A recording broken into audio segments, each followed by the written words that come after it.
reforma da Previdência, e nós temos dois convidados para debater esses assuntos todos, o Rafael Figueiredo, que está aqui do meu lado, que é sócio-analista da Eleven Financial, e o Pedro Paulo Silveira, economista da Nova Futura Corretora. Uma boa tarde aos dois. Boa tarde. Bom, primeiro vamos começar, Pedro Paulo, um balanço geral deste ano. Como é que você sentiu 2017, ano de recuperação, vai, não vai, sustos, a JBS acho que foi o pior momento de mercado também, não foi? Eu acho que estamos no lucro. Né? Se você pensar que a bolsa está ali perto de 76 mil, o dólar mais perto de 3,20 do que de 4, um susto que a JBS deu, quase que a gente perde o presidente da República, quer dizer, a instância política mais elevada, ela sai por conta de um escândalo. Levando em consideração isso, acho que a gente está no lucro. A bolsa se recuperou bem, a taxa de juros fecha no nível mais baixo dela, 7%. A inflação fecha em 3% e o crescimento fecha acima do topo superior das expectativas, acima de 1% provavelmente, um pouquinho acima, mas acima de 1%. Eu comecei a trabalhar com uma estimativa esse ano de 0% de crescimento, resistindo muito, fui para 0,5% e agora, inacreditavelmente, já faço uma estimativa de crescimento fácil de 1%. Então, tudo o que a gente tinha no cenário, ou praticamente tudo, performou melhor na economia do que a média das expectativas de mercado. É claro que abaixo dos extremamente otimistas que estavam enfeitiçados por questões políticas, ou na ponta de baixo também estavam enfeitiçados no meio ali das estimativas de mercado, a economia brasileira, o mercado brasileiro foi melhor do que a gente esperava no início do ano. Agora, do ponto de avaliação técnica, do ponto de vista dessa avaliação, tudo bem, né? Como o Pedro Paulo disse, superou as expectativas. Agora, para a sociedade, não tem essa percepção. Na verdade, as pessoas esperavam mais, sabe, queda mais forte de desemprego, crescimento mais forte, a inflação talvez fazendo mais diferença no bolso do consumidor. E mesmo com as aplicações financeiras, porque veio a queda do juro e a pessoa ficou meio insatisfeita com rentabilidade, né? Quando a gente fala da sociedade, tem que entender que, num primeiro momento, agora mais para o final, ela está muito mais antenada a absolutamente tudo que acontece. Então, de fato, ela começa a exigir uma rapidez, um resultado bem mais rápido do que anteriormente. Por um lado isso é bom, mas por outro lado tem que exigir um pouco de paciência. Esse ano foi um ano que, de fato, acabou a obviedade sobre todas as ordens de conta. Quem começou extremamente otimista terminou o ano extremamente otimista, mas quem começou pessimista demorou para responder aos resultados da economia. E para o lado da sociedade, ela vem, bom, vocês estão dizendo que está melhorando, mas e no meu bolso? E o meu emprego de volta? Nesse sentido, deve demorar um pouquinho mais. Na verdade, já começou mais para valer a partir do segundo semestre, mas eu acho que só no ano que vem que deve ter uma resposta um pouco mais rápida. Em função do que? Dos resultados práticos, né? Do efeito da queda de juros, da melhora de renda por conta da inflação mais controlada, do crédito ali querendo melhorar um pouquinho, e do resultado também de uma coisa que aconteceu nesse último TRI, que foi a volta do investimento que a gente não tinha ainda para valer, que é o que de fato, no final das contas, na ponta afeta a sociedade como um todo. Agora, tudo muito lento ainda, né, Pedro Paulo? Tudo muito lento. Isso acho que está nas contas. Essa surpresa positiva, ela se dá dentro de uma escala bem pequenininha, né? Nós caímos, o Brasil caiu 25 andares e está no 6º andar, agora subindo de volta. Falta muito para subir. Evidentemente, o brasileiro mediano, a imensa maioria dos brasileiros, ainda vive uma situação econômica e financeira, talvez até profissional, bastante dramática. Ainda nós temos aí 13 milhões de desempregados, agora dezembro anunciou, o mês de novembro não foi tão positivo no CAGED, o mercado de trabalho demora para se recuperar, a renda demora para melhorar, e o que você falou, os efeitos da inflação para o consumidor são meio contraditórios. Né? A gente teve uma queda bastante importante dos alimentos, que ajudou, que foi o que ajudou a inflação cair esse ano, vamos falar a verdade, mas em compensação a luz e o gás subiram absurdamente. A dona de casa, né? A gasolina, o pessoal, o consumidor médio, as famílias, veem isso, poxa, agora em casa que o gás, né? O gás é melhor que o Bitcoin, segundo o Rafael Figueiredo, é melhor especular com o gás do que com o Bitcoin. Os internautas sempre brigam com isso. O melhor ativo agora é botijão de gás. Quem comprou lá atrás, você revende num lucro imenso. Agora, você imagina uma pessoa que tem um poder de compra muito baixo, um salário, uma renda baixa, e de repente ter que encarar um aumento de 40%, 50%, 60% num produto que é básico. A renda urbana do Brasil. A gente acha que é brincadeira usar fogão a lenha, mas não é. As pessoas é isso mesmo. Vão evitar mesmo. A renda urbana no Brasil, das principais capitais, é R$ 2.100. Você falar em um bujão de gás. E é contraditório porque a cesta de consumo é diferente para diferentes famílias, diferentes pessoas. Então, tem gente que depende muito mais do gás. Então, isso a gente fala que a inflação reduziu, mas na verdade para ele não. Saiu de 35 para 60, para 70. E tem algumas outras coisas, por exemplo, você pegar plano médico. Também subiu bem mais que a inflação, muitas vezes mais do que a inflação, coisa acima de 10%. Então, você tem vários preços. O meu subiu 50%, eu fui premiado por causa da escala de idade. Muito bem. Então, tá vendo a sua inflação? Não, mas o aumento oficial foi 19%. Também já é alto demais. E o último que eu tenho a notícia não é menor do que isso, é algo elevado numa inflação de 3%. São algumas distorções que a economia de mercado brasileiro ainda nos impõe, né? São coisas que nós precisamos resolver, que são os contratos, que é indexação.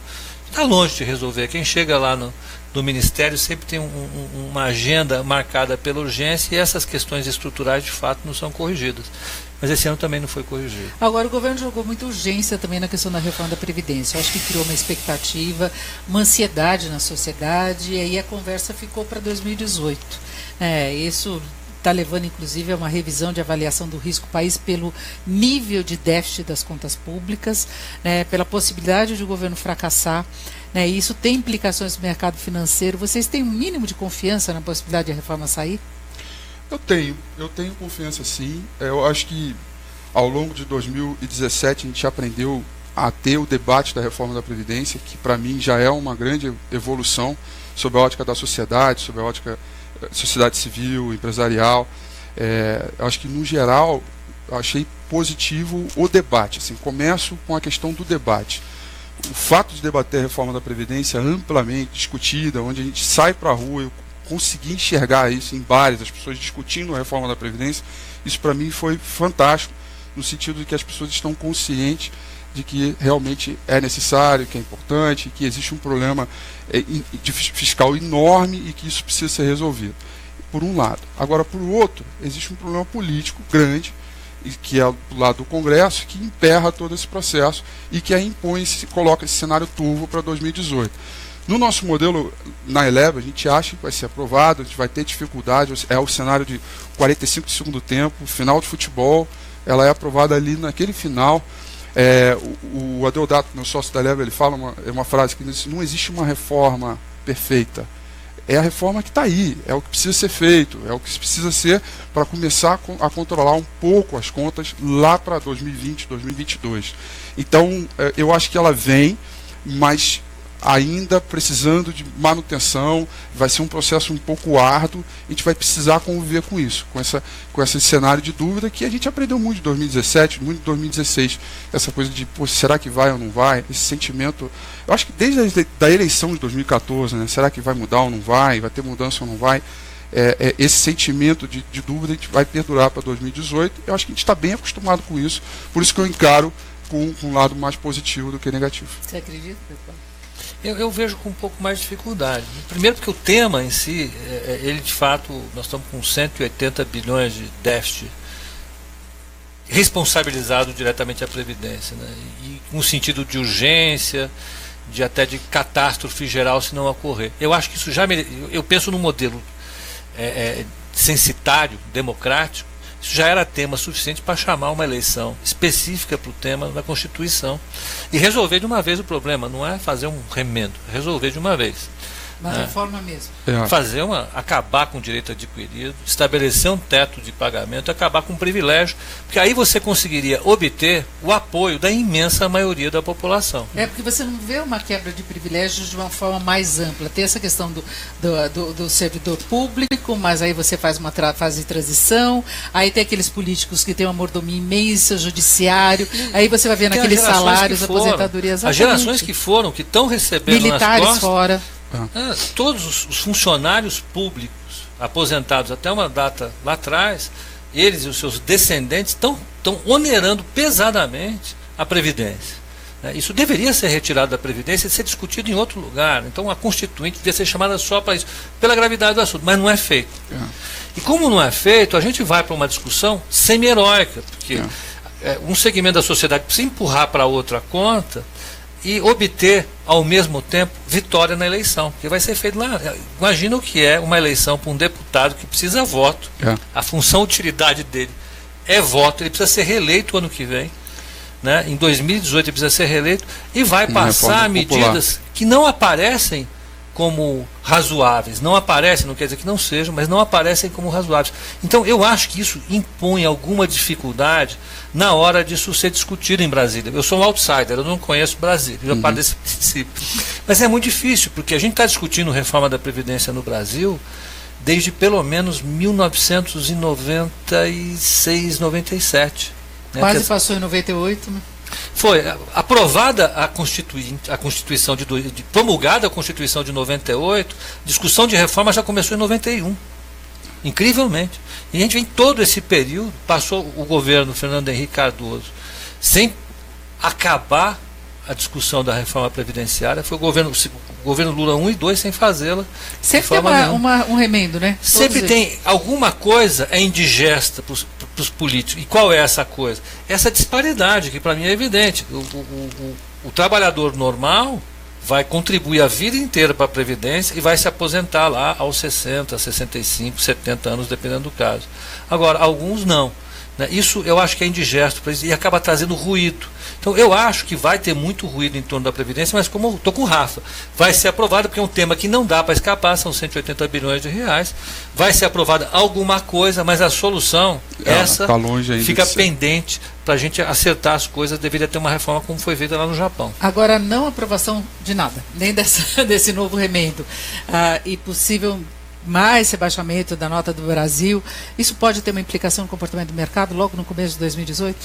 Pode, mas a gente tem que lembrar que a gente vem de um fundo do poço, né? A economia vem melhorando. Eu trabalho com o cenário da economia como uma bola de basquete. Você soltou a bola, ela quicou e agora a gente está voltando, né? Então, esse repique ele está muito claro sobre todos os setores praticamente. Esse cenário de recuperação para mim está bem claro.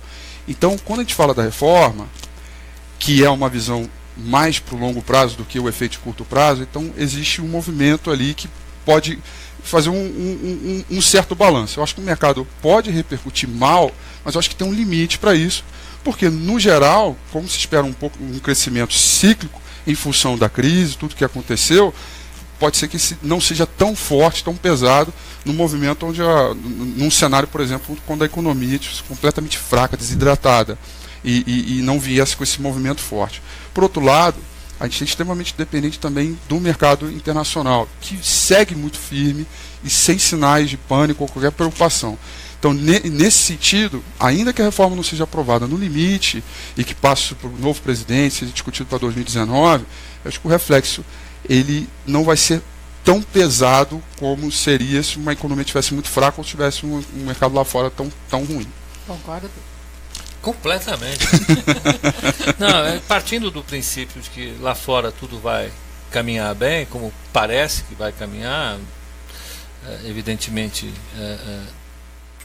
foi o primeiro ano, eu não sei, eu acho que em 6 ou 7 anos, do relatório de projeções econômicas globais do Fundo Monetário Internacional, que a economia global surpreendeu para cima. Todos os anos anteriores ele surpreendeu para baixo. Os técnicos do fundo faziam uma projeção no início do ano, depois em abril, depois em julho, e depois reviam todas para baixo, era um inferno. Agora está exatamente o contrário. 2017 fechou para cima, isso empurra o Brasil. Você pega o minério de ferro, está num preço que não é o melhor preço do mundo, mas está bem, as agrícolas estão muito bem, petróleo muito bem. Então isso é um sinal de que o crescimento está acontecendo de forma coordenada. Agora, uma coisa que eu acho que eu falo em 2018, mas a gente pode falar no primeiro trimestre só. A gente pode renovar essa conversa, né, lá para abril. Você chama a gente de volta, a gente renova a discussão ou nega tudo. Aí já foi a reforma da Previdência, a gente vê se tem um solavanco ou não, se foi tudo bem. Mas a questão é que, como a agenda da Previdência, ela não é uma coisa muito linear, não está... Estão falando no dia tal de fevereiro, mas se você olhar, alguém mostrou isso nas redes sociais, as manchetes com o Meirelles agendando a reforma. Ele agendou a reforma, a Previdência, para todos os meses do ano. Então, é possível que essa discussão se estenda através de todo o primeiro trimestre. Eu acho que seria. E nisso o mercado vai se sustentando, porque, como o Rafa falou, é o primeiro ano que a gente vai ter taxa de Selic a 6,75, vai chegar lá. A 6,75, existem canais pelos quais a política monetária atua, né, que vão empurrar ainda mais as empresas para algum tipo de decisão de gasto. Né? Isso vai empurrar um pouco mais a economia, e essa andada na economia tem um efeito muito poderoso no curto prazo sobre as contas públicas, por exemplo. Então as contas públicas vão mostrar, por exemplo, melhoria na arrecadação. Né? E a Selic tem impacto na dívida também. Tem impacto na dívida. Então, o crescimento, muito mais do que a reforma da Previdência, tem um impacto poderoso sobre as contas públicas no curto prazo. Eu estou falando no curto prazo, não na trajetória de longo prazo. A urgência veio muito da queda de arrecadação de receita, não é? Porque aí deixou explícito o quanto que a Previdência pesa, porque foi aumentando. Eu acho que essa foi uma estratégia retórica que esse núcleo econômico sempre adotou. Usar momentos dramáticos da nossa história econômica para sugerir algum tipo de mudança. Né? Era assim no passado, parece que retomaram, mas isso é uma faca de dois gumes. Porque ao mesmo tempo que você assusta as pessoas no sentido de, olha, você precisa de reforma agora, ou você resolve esse problema de longo prazo ou nunca resolve. Vai morrer, é isso. Por outro lado, se você não resolve, você cria um clima de pânico que pode ser muito maior do que você controla. Mas é um problema de longo prazo. Uma parte importante do déficit da Previdência desse ano aconteceu por conta da queda da arrecadação. O desemprego aumentou muito, né? A base de cálculo da arrecadação da Previdência diminuiu demais, a arrecadação caiu, aumentou, explodiu o déficit. Esse é um problema de curto prazo que, no médio prazo, pode melhorar se o crescimento acontecer. Então, tudo para dizer o seguinte: é possível que janeiro, fevereiro e março o mercado dê aquela sambada para cima, para baixo, com a bola de basquete que o Rafa falou, fique quicando ali, assustando todo mundo, mas a reforma da Previdência pode passar a partir daí. Eu acho que passando a partir daí, ok. Não passando a partir daí, a gente vai ter o primeiro semestre, tendo como protagonista o cenário eleitoral e o cenário da reforma da Previdência. Aí eu acho que o nível de incerteza pode aumentar, ocorre o risco, a gente já viu muito isso, aumentando a percepção de risco, isso contamina as decisões de gastos das empresas e isso faça de novo a economia se desacelerar, e aí a gente pode ter implicações mais efetivas. Então eu daria como deadline para decidir se a reforma da Previdência afeta ou não o crescimento do ano que vem, ali na virada do primeiro semestre, porque vão juntar os efeitos da não reforma e da não um cenário eleitoral mais confuso. Isso afetaria demais o crescimento econômico. Deixa eu complementar, eu acho que tem também o cenário da economia, a gente vai assistir o primeiro trimestre também dos resultados, indicadores de atividade, o próprio investimento, a retomada, provavelmente com o juro ali a 6,75, e o efeito da economia também, o desemprego diminuindo, as pessoas tendo um pouco mais de acesso, também tem um efeito para as decisões eleitorais lá na frente. Porque uma coisa é ele tomar uma decisão desempregado, desesperado, e outra coisa é ele retomar uma confiança, que eu acho que devagarinho ela está voltando, tanto do empresário quanto do consumidor, para a decisão de eleição. Então, o primeiro TRI é essa combinação toda que reúne numa decisão. O nosso longo prazo, a nossa decisão de 2018, ela fica para o primeiro TRI, para depois apontar de novo. Você topou essa ideia de a gente voltar aqui em abril e renovar nossas projeções? Tem mais um detalhe, a gente pode ter troca de ministro da Fazenda. Depois do primeiro TRI. Se ele resolver sair candidato, vai ser exatamente entre março e abril. A impressão qual a que reação de mercado? Eu acho que todas as projeções que a gente faz, é assim que a gente faz hoje na economia, os modelos, né, a gente coloca uma coisa condicionada. Se uma coisa acontecer, então a minha projeção é. Se essa coisa não acontecer, minha projeção é outra. É uma válvula de escape para as nossas projeções. Grosso modo é o que a gente fala de estatística bayesiana. Mas O fato é que, se acontecer uma mudança, e se o Michel Temer continuar sendo Michel Temer, ele evidentemente vai continuar comprometido em pelo menos não produzir muito ruído. Mas tem que escolher um nome que o mercado respeite. Eu acho que essa substituição seria com o mercado assinando embaixo um candidato. Eu acho que seria. Eu não me assustaria com isso. Eu fico mais preocupado mesmo com os impactos eleitorais mesmo, ou de uma não aprovação da reforma. Tem mais Agora, vão ser eleições aí que vão gerar muita expectativa, porque pode definir o rumo do país. Claro que sempre tem isso, mas hoje a gente não tem muito espaço para vacilação. E muita gente acha que pode, que é aquela história do novo, que vai revolucionar tudo, que vai mudar toda a ordem, e não é bem assim, né? Se brincar, volta a crise. Com quantos bilhões de dólares nas reservas o Fernando Henrique foi eleito? Você lembra ou não? Uma era 30 bilhões de dólares. Muito complicado. Ele enfrentou Hoje nós temos quase crises. 400 bilhões de dólares. Com o mundo em pânico. Panicado o mundo estava naquela época, aí dos seus colegas. Agora, eu acho que nesse cenário, com o setor externo mais tranquilo, eu acho que o processo eleitoral ele vai afetar, mas não afeta tanto como afetou lá atrás. Eu lembro a eleição de 90, as eleições dos anos 90 e a eleição que precedeu ao Lula foi muito dramática. Essa eu tenho a expectativa de que a precificação já foi feita. Mas um candidato que possa não respeitar, por exemplo, o PEC dos gastos, queira reverter isso, ou se a reforma não passar e também ser aquela... Porque você tem aquela versão dos que acham que basta você botar dinheiro na economia que a economia cresce. Não, eu acho que se vier um candidato que seja muito avesso às propostas de mercado, ele não prospera. Eu não vejo isso. Vai ser uma surpresa. Aí está fora do meu... O que eu penso como candidato é alguém no meio ali, alguém que vai seguir essas regras. Mas vai ser o meio vai estar muito dividido, né? Vai. Os extremos é que por enquanto tem mais força, o meio dividido, e aí a gente tem um segundo turno. Eu acho que é o complicado, né? E as discussões, ela vem, assim, acho que o primeiro ponto também para ser colocado é que o mercado, ele se coloca partidário, mas ele tem uma voz ali, porque ele coloca no preço rapidamente aquilo do noticiário, etc. No caso da substituição do Meirelles, por exemplo, que o mercado não concordar, ele vai direto no preço e isso causa rebuliço. Hoje essa atuação ela é muito mais forte. Mas não é o meu modelo também. Eu tirei essa ideia de que a gente vá por um cenário desse quase que disruptivo dessa ideia de construção que a gente vem tendo da virada de 2016 e 2017 que deve continuar para 2018. Mas as discussões políticas, elas certamente deverão ser bem calorosas, principalmente para o candidato de centro, que é o que me parece ser para ser colocado e é o que deve ir para uma maioria de voto, mas com uma discussão ampla sobre todos os aspectos.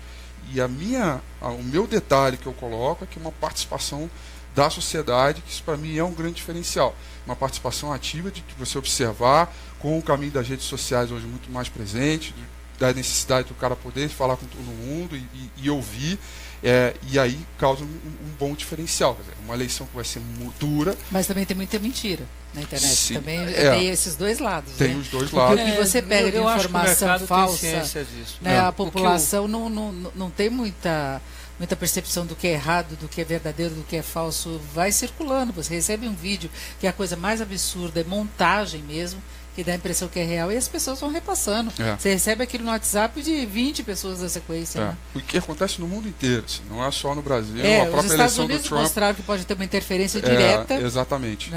Fake Mas news um mesmo. Ponto que o Rafa falou para mim é fundamental. Para qualquer candidato que tenha chance real de ganhar, e é o que eu estava tentando falar, mas ele sintetizou bem, a ideia de trilhar os limites que o mercado coloca, para mim essa ideia é clara. Ninguém pode tentar ganhar uma eleição não levando em consideração o que você falou: PEC dos gastos, câmbio flutuante, disciplina fiscal, controle de inflação. Ninguém mais pensa algo diferente disso. Agora pode vir com um discurso diferente, né? O discurso é o discurso. Puxar o eleitorado e o eleitor tem que ficar muito atento a isso. Por exemplo, a Dilma Rousseff foi reeleita com um discurso avesso ao que ela adotou depois, foi chamado de estelionato eleitoral, mas logo em seguida ela veio com a ideia de uma reforma da Previdência, elevação de juros, correção de preços, tarifaço, ela foi fazendo tudo o que ela deixou de fazer para ganhar a eleição.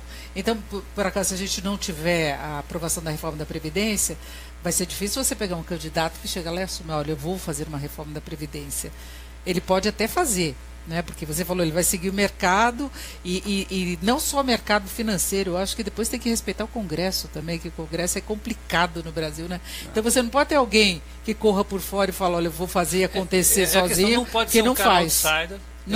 Eu não consigo imaginar um cara outsider, um iniciante, um cara que não é político, porque essa questão que você falou é fundamental. O cara vai sentar na cadeira e assim que ele sentou, ele já precisa ligar para o Congresso e falar, eu preciso governar com vocês. Se o cara não tiver capacidade de negociação, se ele não for político, não governa.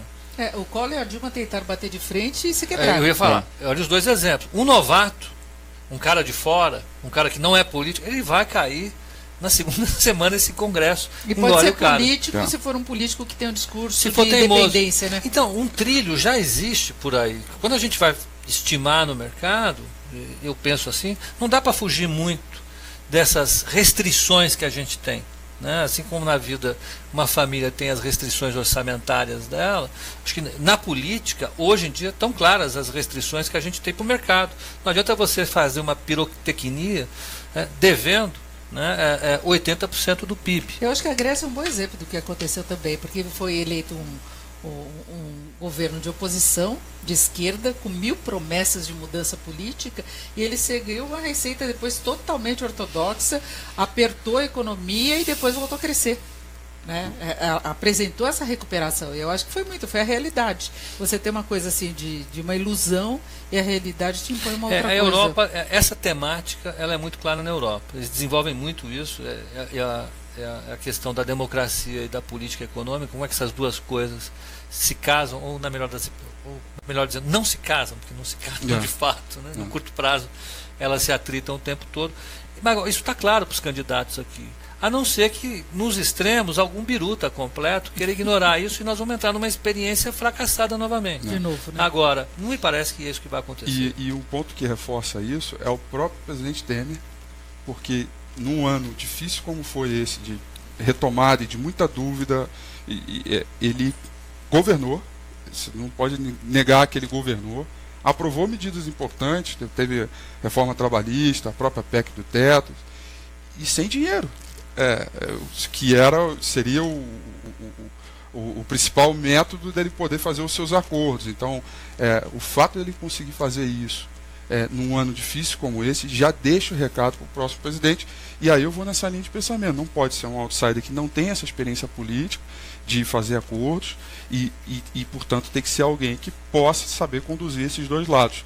Mas não tem muito saída. Eu acho que o debate está tão forte, não tem muito saída. Ele tem um manual ali para ser seguido, tem uma voz um pouco do mercado, tem um lado da sociedade por um outro, e ele tem que seguir aquela trilha. Não tem a gente caminho. percebe com os internautas, com ouvintes, que muita gente acha que deveria deixar o mercado de lado. O mercado é muito mal, não é, que não torce assim com os mesmos interesses da sociedade em geral. Agora, o mercado pode bagunçar muito a economia, esse que é o problema, né? Tem que respeitar, porque o mercado bagunça via dólar, bagunça mercado futuro de juros, tem implicações reais para a economia que as pessoas não podem ignorar, porque às vezes a gente fica falando a projeção do mercado financeiro e tal, e as pessoas acham que a gente está sendo porta-voz do mercado, mas não é isso. O mercado não é uma coisa abstrata, não, é algo do dia a dia que mexe muito. E é o reflexo direto, objetivo da realidade que ele vê, ou para o curto prazo, ou via curva de juros com um cenário de longo prazo. Claramente, por exemplo, na prática hoje, as curvas de juros mais curtas, o vencimento para 2019, a gente já tem uma taxa de juros muito próxima ao que a gente está assistindo hoje com a Selic. Mas se você olhar para janeiro de 2027, 2025, a gente já vê uma curva um pouco mais aberta, que a gente chama, ou seja, uma taxa um pouco mais alta. Ou seja, já é uma perspectiva, já é um cenário que o mercado está exigindo uma taxa de juros maior. E isso tem um reflexo muito mais forte para a atividade econômica como um todo e para as pessoas. Então, o mercado, por um lado, ele é o espelho, ele reflete o que estão fazendo, mas, por outro lado, também, ele é o que dá o caminho das pedras, muito, muito por sua vez. E, Pedro Paulo, você espera o mercado relativamente comportado, aí do ponto de vista até do investidor para 2018, o que o investidor vai encarar, o que ele faz com o dinheiro. O mercado nunca é bem comportado. Seria uma contradição nos termos. Um mercado bem comportado é alguma coisa que não existe. Né? O mercado dentro dos parâmetros esperados, digamos, bolsa em recuperação, dólar sem desvios. Grandes oscilações. Olha, o fato é que o mercado está muito bem comportado, em certo sentido, globalmente. Nós estamos vivendo a menor taxa de oscilação anual dos mercados em todos os tempos. É medida por uma medida que o mercado desenvolveu, que é o índice VIX, seja lá o que for. Google nele. Isso é bem comportado. Vá no Google, você verá lá VIX, você verá que é o VIX, é um dos VIX, é a sequência de VIX mais baixo desde que ele foi produzido no início dos anos 90. Anos 90, né? Guerra do Iraque, tudo que você imaginar passou por aí. Então, nós estamos com o mercado muitíssimo bem comportado, nós estamos com quase 400 bilhões de dólares de reservas internacionais, nós estamos com empresas brasileiras na Bolsa muitíssimo bem ajustadas, tirando um caso de recuperação judicial gigantesco aqui ou acolá. As empresas estão muito bem, elas se ajustaram todinhas. As carteiras dos bancos, de ativos dos bancos brasileiros, estão muito bem organizadas, né? Exceto talvez algum banco aqui ou outro acolá, mas isso está sempre na conta. O sistema bancário como um todo está bem sólido.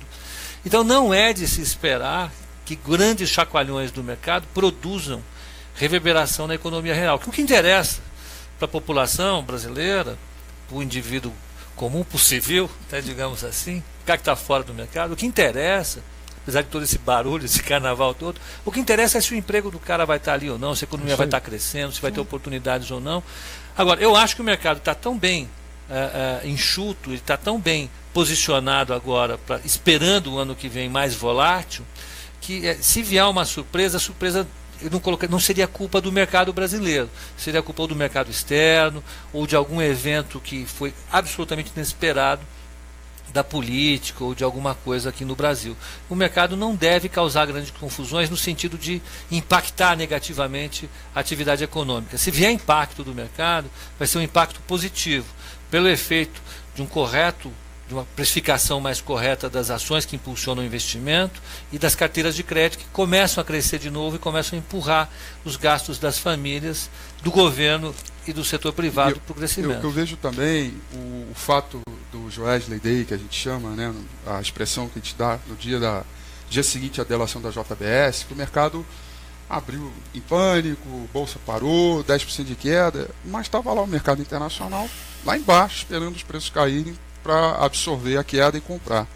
Então eu vejo 2018 sob essa ótica com uma certa segurança de que qualquer efeito cisne negro que venha acontecer pelo lado político, sai o Meirelles e entra alguém e o mercado não gosta, traz um colapso enorme, etc. Mas dado o comportamento do nosso mercado, a curva longa e a diferença da curva longa com a curva curta de juros, a taxa de câmbio no jeito que está, dado esse cenário, o investidor estrangeiro vem, absorve essa queda toda, trabalha com o que ele quer trabalhar e joga os seus lucros de volta para o país de origem e de vez em quando trabalhar no diferencial de juros. Ou seja, a gente tem enquanto houver esse período, digamos assim, de tranquilidade no mercado internacional, esses eventos mais fortes que podem gerar algum tipo de estresse poderão ser absorvidos. Então eu não vejo com certo ceticismo no extremo. Acho que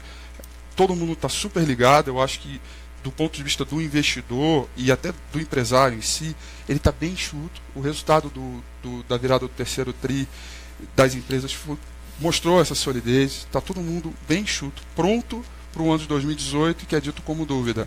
Então, nesse sentido, ele está pronto para agir. E num cenário um pouquinho melhor, talvez a curva seja até um pouco mais forte. E no cenário de cisne negro, de qualquer movimento seja disruptivo, eu acho que tem um mercado internacional para absorver. Então, a gente está numa zona... E o que o investidor faz? O investidor investe, ele age, ele não espera, ele não pode. Ele vai para a bolsa, vai para a renda fixa, eu acho porque que pode ser um ano aí, alguma oscilação de bolsa. Eu acho que a gente tem uma belíssima oportunidade de ir para o mercado de renda variável. Ainda existe essa oportunidade, há upside para a bolsa de valores. só na taxa de carrego desse último TRI, agora, se o crescimento for zero no último TRI, a gente tem um PIB forte. Traduz. Vamos lá. O último TRI veio com atividade de 0,1%. Então, se agora no quarto TRI vier com zeros, se você pegar, anualizar todos esses dados, a gente vai ter um dado, fechar o ano com PIB de 1 até 1,5%, que é a projeção, inclusive, da Eleven desde o início do ano. Então, a gente tem um resultado forte, e com esse cenário, com o juro para baixo, assim, há movimento ainda de geração de caixa, retorno para as empresas, melhora nos seus resultados que devam impulsionar algumas ações. Então, dito esse cenário, há upside para a Bolsa ainda que exista algum cenário turvo pela frente sob a ótica da política, reforma e por aí vai. Lula, que a gente não citou ainda, mas também acho que impacta um pouco o movimento do curto prazo. A situação dele o pode julgamento ficar mais dele, definida no começo do ano, né? Exato. Logo no começo do ano. E aí define. Então, com esse upside, eu acho que é uma boa oportunidade ainda, não vejo momento de chamar por preocupação. E aí, o investidor que é mais conservador, que não quer ir para o mercado de renda variável, existem as opções de ele procurar algumas operações que eu diria um pouco mais sofisticadas, mas que não sejam complicadas do ponto de vista da execução, que é você buscar rendimentos um pouco maiores, com risco um pouquinho maior, mas ainda assim no cenário conservador, já que a taxa de juros em 6,75 e o juro real ali na casa dos 4 e pouco, 3 e pouco, não vai também ter um rendimento maior. Acabou a festa da renda fixa, então o investidor vai... O juro real tende a cair, porque a gente está prevendo uma inflação mais alta no ano que vem, com um juro mais baixo, 6,75 a Selic, uma inflação de uns 4, já diminuiu muito Isso. O ganho real. Ainda tem um ganho real, até acima ainda de padrão internacional da média, né? Mas para o brasileiro parece pouco, né, Pedro Paulo? O brasileiro tem ainda a memória de juros muito elevados, mas se você pegar um título para 2023 do Tesouro, ele está pagando ali perto de 10%. Com uma inflação perto de 3, 4, você tem um juro real que nenhum lugar do mundo paga. E essa é uma das questões que o Brasil vai ter que tratar uma hora ou outra, levar com a mesma seriedade que está tentando levar a reforma da Previdência, a discussão do juro no Brasil. Porque não existe um país que consiga sobreviver tanto tempo com as finanças saudáveis, com uma taxa de juros real tão alta. Isso aí já é uma coisa que é discutida há muitos anos. Então, isso é do lado da aplicação. Se você pegar do lado do crédito, a coisa é infinitamente... Eu não estou nem pior, citando né? isso. Já vou apelar. Aí você não tem como o que eu estou explicar pensando aí 300% ao no ano. que o governo está pagando para carregar a sua dívida. Então, ele paga isso daí. Então, tem ainda oportunidades sem risco do Tesouro Nacional, você pagar 10%. Está ótimo. Eu aplicaria... E fica com o título. Fica com título. Carrega até o vencimento. Não tem risco nenhum, pelo amor de Deus. Agora, o que o Rafa falou é o que eu penso também, os desafios das 400 e poucas empresas que estão na Bolsa hoje são muito grandes, mas elas estão preparadas para enfrentar esses já precificam, como eu falei, elas já fizeram no balanço dela uma leitura de 2018 bem feita. Pode acontecer alguma coisa diferente disso, mas elas estão preparadas para isso. Aquelas surpresas de noticiário, né? Tipo Embraer, tipo Eletrobras, tipo Petrobras fazendo algum ajuste diferente. De repente você tem uma. Então eu acho que é um ano importantíssimo em que a gente ingressa de fato numa dura realidade como contribuinte do sistema de previdência pública. Eu sou contribuinte do sistema, eu vou ser um aposentado. Eu, como aposentado, sei hoje que a minha aposentadoria é menor e vai demorar mais para acontecer. Eu tenho que reagir a isso. Então eu tenho que pensar cada vez mais em preparar a minha aposentadoria. Já estou inclusive em idade disso, né? Já ter começado. Já devia ter. Estou atrasado. Ano que vem. Vamos parar de fumar. Eu já parei. Então o fato é que a gente precisa parar e planejar a aposentadoria. E um destino razoável para a nossa poupança da aposentadoria são as empresas. Se você pensar que empresas como o Itaú foram pequenas casas bancárias nos anos 60 e hoje são gigantes, a Vale do Rio Doce é a mesma coisa e assim por diante. As empresas, elas crescem ao longo do tempo bastante, então a gente tem que aproveitar esse crescimento como acionistas. Então, cada vez mais, 2018 é o ano, eu acho, em que as pessoas físicas no Brasil têm que começar a pensar de verdade em ter ações no seu portfólio por uma questão previdenciária, de previdência própria. É. Eu preciso defender meu patrimônio, então eu tenho que ter título do Tesouro que paga 10%, tenho 10, 11, 12, porque a taxa de juros provavelmente vai subir, né, a longa, não a curta. Né, isso tem que ter. Agora, tem que ter ações também. Tem que comprar ações da Vale, do Itaú, como você falou aí, de todas essas grandes empresas que a gente tem, que são empresas ótimas, que não oferecem risco de crédito no curto e no médio prazo, e que tem que ser olhado assim. Novas empresas vão se fortalecendo também, que vão aparecendo com opções. Né? Você compra barato, ela tem potencialmente a chance de valorização. Né? Novos IPOs que estão surgindo, ou seja, novas empresas que estão se lançando no mercado. Dentro dessa linha de pensamento, eu tenho uma análise que eu faço o seguinte, que a primeira pergunta que fazem é assim, mas qual é então a dificuldade do brasileiro ir para o mercado acionário, já que isso não é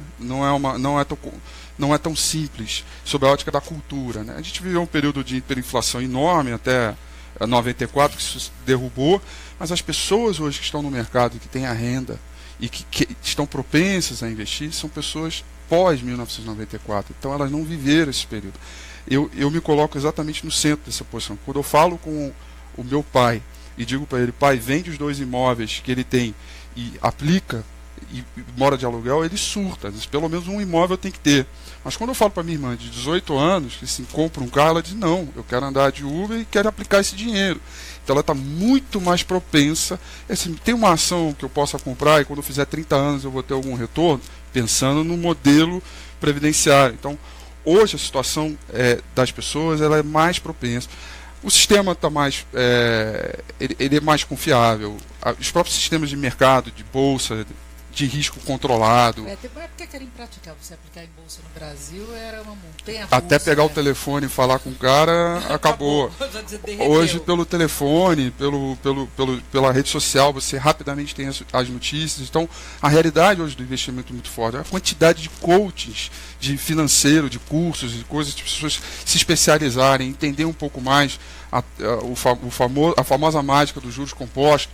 Então isso hoje está mais no dia a dia das pessoas. Então, dá para começar com o fundo também, né? Através de ações, porque o fundo ele é administrado com esse conceito que vocês estão colocando. Né? De escolher boas empresas, tudo bem que você vai pagar uma taxa de administração, você tem que cobrar essa eficiência, mas é um caminho para você começar, né? Às vezes tem pouco para investir também, não é? O nosso mercado está amadurecido, ele é amadurecido, já é amadurecido há algum tempo, está bem adaptado a essa nova realidade, ele pode receber o novo aplicador, você pode contar com uma corretora para fazer diretamente, você tem o Tesouro Direto, você tem fundo. Então não tem desculpa. 2018 tem que colocar dinheiro na bolsa, tem que colocar em título público. Cuidar da aposentadoria, é isso? É isso aí. Tá certo. Eu agradeço muito quem nos acompanhou até agora. Agradeço o Rafael Figueiredo, que é sócio analista da Eleven Financial. O Pedro Paulo Silveira, que é economista da Nova Futura Corretora. Obrigada a vocês dois. Foi um prazer. Feliz 2018. Para todos nós. Para todos nós. Cruzar o dedo e esperar o próximo ano. Vai ser bom. Uma ótima tarde.